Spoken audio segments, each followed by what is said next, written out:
मनीष सिसोदिया की जमानत अर्जी पर आज सुनवाई। दोपहर 2 बजे दिल्ली के राउज एवेन्यू कोर्ट में होगी सुनवाई। ईडी वाले केस में जमानत पर सुनवाई। जमानत पर सुनवाई से पहले मनीष सिसोदिया दूसरी बार गिरफ्तार। मनीष सिसोदिया को गुरुवार शाम ईडी ने गिरफ्तार किया। सिसोदिया से तिहाड़ जेल नंबर 1 के अंदर हुई करीब 8 घंटे तक पूछताछ। उसके बाद ईडी ने मनी लॉन्ड्रिंग के केस में की गिरफ्तारी। सूत्रों के मुताबिक ईडी के कई सवालों का संतोषजनक जवाब नहीं दे पाए सिसोदिया। ईडी मांग सकती है सिसोदिया का रिमांड।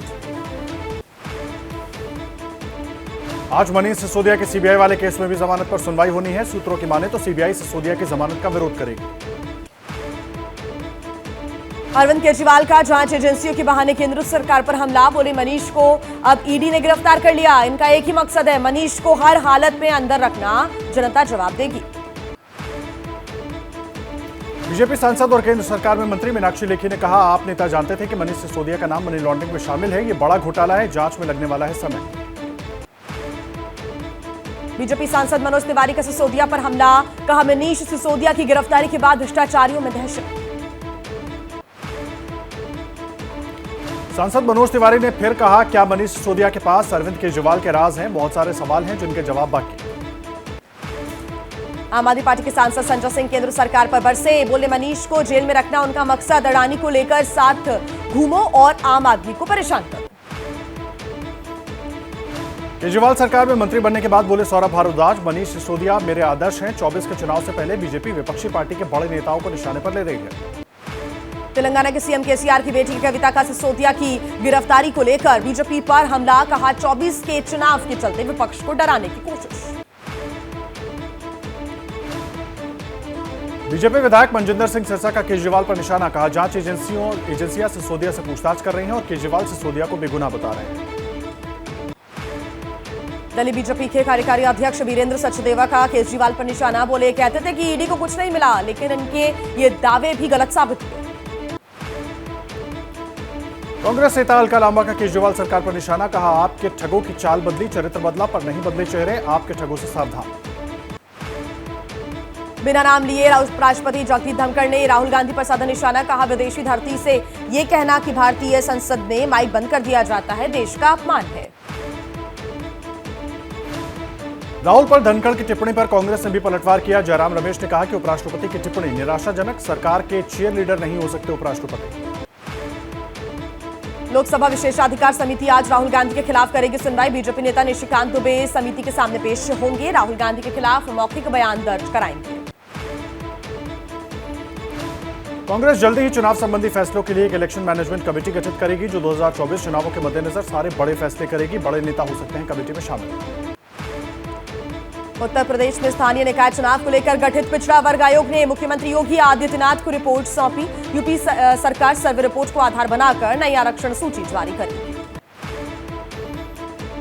राहुल गांधी पर बीजेपी जेपी नड्डा का हमला। कहा, भारत में किसी ने नहीं सुना तो आजकल इंग्लैंड में भाषण दे रहे हैं। बंगलुरु में जनसभा को किया संबोधित। महिला आरक्षण बिल को लेकर दिल्ली के जंतर मंतर पर तेलंगाना के सीएम की बेटी कविता का धरना प्रदर्शन। धरने में शामिल हो सकते हैं 18 विपक्षी दल। 29 राज्यों की महिला संगठन भी शामिल होंगी प्रदर्शन में। चंद्रशेखर राव की बेटी के कविता ने की सीताराम येचुरी से मुलाकात। धरने से पहले मांगा समर्थन। मुलाकात के दौरान येचुरी को कार्यक्रम की जानकारी दी। केंद्रीय जांच एजेंसियों की रडार पर है के कविता। दिल्ली शराब घोटाले केस में ईडी की टीम 11 मार्च को करेगी पूछताछ। मनी लॉन्ड्रिंग मामले की कर रही है जांच। तेलंगाना के सीएम केसीआर की बेटी कविता ने कहा, चुनाव से पहले दबाव बनाने के लिए एजेंसियों का इस्तेमाल, यही है बीजेपी की कार्यशैली। हमने कुछ भी गलत नहीं किया। 2024 के चुनाव को लेकर केसीआर की बेटी की कविता की कांग्रेस को नसीहत। कहा, कांग्रेस को अपना अहंकार त्यागना चाहिए और विपक्ष को एकजुट होना चाहिए। नागालैंड में बीजेपी गठबंधन वाली सरकार को समर्थन देने पर फंसी एनसीपी। छगन भुजबल बोले, हमने लोकल पार्टी और मुख्यमंत्री रियो को पार्टी के विधायकों ने समर्थन देने का फैसला लिया है। बीजेपी से कोई लेना देना नहीं है। शिंदे सरकार में मंत्री अब्दुल सत्तार का एनसीपी पर निशाना। कहा, पवार साहब के मन में क्या चल रहा है ये नागालैंड में हुए घटनाक्रम से साफ। नागालैंड में नीतीश की पार्टी के एकमात्र विधायक ने भी नेफ्यू रियो और बीजेपी गठबंधन की सरकार का समर्थन किया। जेडीयू ने कहा, यह पार्टी की नीति के खिलाफ है। जेडीयू ने नागालैंड इकाई को भंग किया। बेंगलुरु में बीजेपी अध्यक्ष जेपी नड्डा का जेडीएस और कांग्रेस पर निशाना, कहा दोनों एक ही सिक्के के दो पहलू। जेडीएस को वोट देने का मतलब है कांग्रेस को मजबूत करना।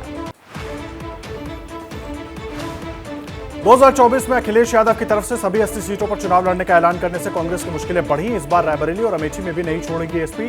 कांग्रेस ने कहा वक्त पर बनाएंगे रणनीति। बिहार में नीतीश का साथ छोड़कर राष्ट्रीय लोक जनता दल बनाने वाले उपेंद्र कुशवाहा को Y+ कैटेगरी की सुरक्षा मिली। पटना में महागठबंधन के सभी 7 दलों के संयुक्त प्रेस कॉन्फ्रेंस। 2024 लोकसभा चुनाव समेत कई मुद्दों पर अपनी बात रख सकते हैं। ऑस्ट्रेलिया के प्रधानमंत्री एंथनी अल्बनीज का आज राष्ट्रपति भवन में भव्य स्वागत होगा। एंथनी अल्बनीज के भारत दौरे का आज तीसरा दिन।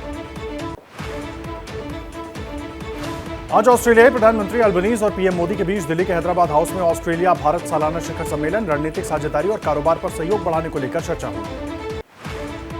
आज सुबह 9:30 बजे राजघाट जाएंगे ऑस्ट्रेलिया के प्रधानमंत्री एंथनी अल्बनीज। गांधी जी को करेंगे नमन। ऑस्ट्रेलियाई पीएम के साथ मोदी ने अपनी कल वाली तस्वीरें शेयर की, कहा अहमदाबाद की एक यादगार सुबह। गुजरात राजभवन में पीएम मोदी ने सरकार और संगठन के नेताओं के साथ मीटिंग की। बोर्ड और निगम में होने वाली नियुक्तियों को लेकर चर्चा हुई। प्रधानमंत्री मोदी 12 मार्च को फिर मिशन कर्नाटक पर मांड्या और हुबली में विकास से जुड़े प्रोजेक्ट्स का करेंगे उद्घाटन। केंद्रीय गृह मंत्री अमित शाह 12 मार्च को जाएंगे हैदराबाद। सीआईएसएफ के स्थापना दिवस पर आयोजित होने वाले कार्यक्रम में शामिल होंगे। आज दिल्ली के विज्ञान भवन में डिजास्टर मैनेजमेंट के तीसरे सत्र का उद्घाटन करेंगे प्रधानमंत्री मोदी। जलवायु परिवर्तन समेत पीएम के 10 सूत्रीय एजेंडा पर भी होगी चर्चा। हैदराबाद में सीएम केसीआर की पार्टी बीआरएस विधायकों और सांसदों की संयुक्त बैठक। आज इस साल के अंत में होने वाले तेलंगाना विधानसभा चुनाव और अगले साल के लोकसभा चुनाव पर हुई चर्चा। केंद्रीय गृह और सहकारिता मंत्री अमित शाह आज वीडियो कॉन्फ्रेंसिंग के जरिए अहमदाबाद नगर निगम और अहमदाबाद शहरी विकास प्राधिकरण के कई कार्यक्रमों का उद्घाटन करेंगे। चंडीगढ़ में विधानसभा का घेराव करने जा रहे बीजेपी कार्यकर्ताओं को पुलिस ने रोका। पानी की बौछार की हिरासत में लिए गए प्रदर्शनकारी। भारतीय किसान यूनियन टिकैत की तरफ से आज मेरठ में महापंचायत, बिजली मीटर लगाने, गन्ना मूल्य न बढ़ाने और बकाया गन्ना मूल्य भुगतान के मुद्दे पर होगी चर्चा। टिकैत परिवार को बम से उड़ाने की धमकी। कॉल करने वाले ने कहा तुम्हारा परिवार बहुत उछल रहा है। हरियाणा के पानीपत में आज राष्ट्रीय स्वयंसेवक संघ अखिल भारतीय प्रतिनिधि सभा की बैठक में संघ के पिछले साल के कामों की समीक्षा और अगले साल के कार्यक्रमों की रूपरेखा पर चर्चा होगी। आज पंजाब की भगवंत मान सरकार का बजट किसानों के लिए हो सकता बड़ा ऐलान। बिजली बिल पहले ही माफ कर चुकी है मान सरकार। एमपी के विद्युत क्षेत्र में वापसी की तैयारी में जुटी कांग्रेस। आज से सतना और रीवा में बैठकों का दौर शुरू करेंगे कमलनाथ और दिग्विजय सिंह। आज दिल्ली आकर एनडीएमए की बैठक में शामिल होंगे उत्तराखंड के मुख्यमंत्री पुष्कर सिंह धामी। जोशीमठ आपदा पर एनडीएमए की बैठक में होगी चर्चा।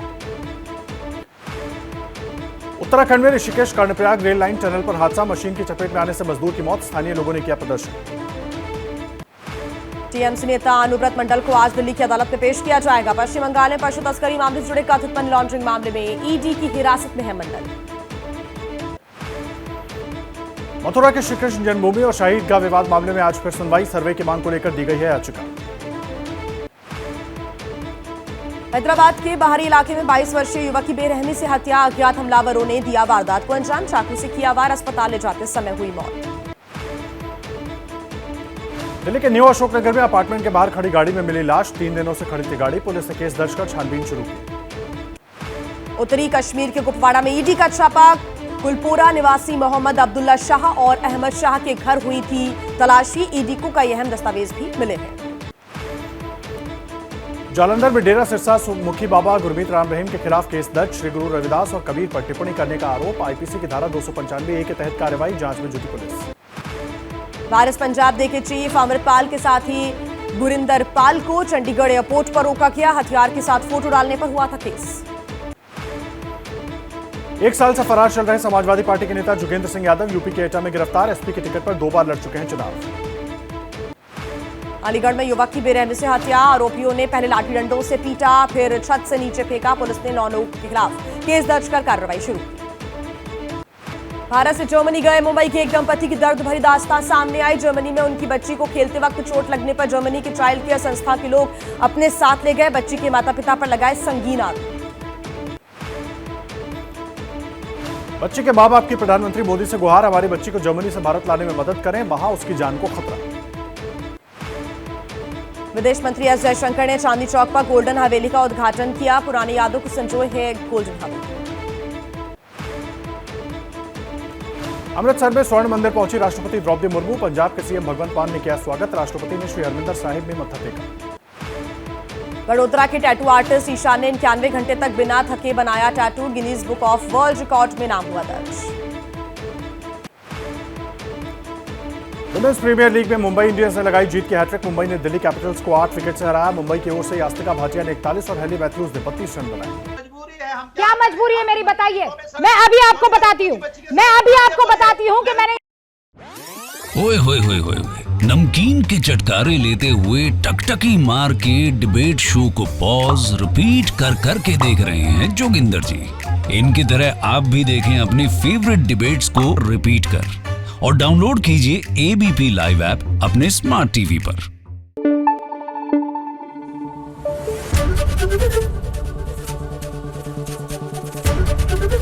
एबीपी न्यूज आपको रखे आगे।